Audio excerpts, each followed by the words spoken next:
Hello. Wikipedia's picture of the day, September 11th, 2023. Today's video is about Tribute in Light.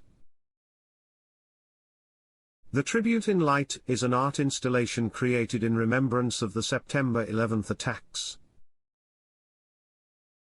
It consists of 88 vertical searchlights arranged in 2 columns of light to represent the Twin Towers. It stands 6 blocks south of the World Trade Center on top of the Battery parking garage. Tribute in Light began as a temporary commemoration of the attacks in early 2002, but it became an annual event, currently produced on September 11th by the Municipal Art Society of New York.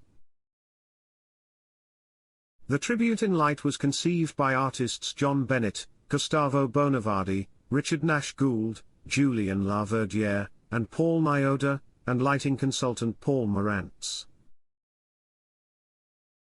Thanks for watching. And don't forget to like, comment, and share.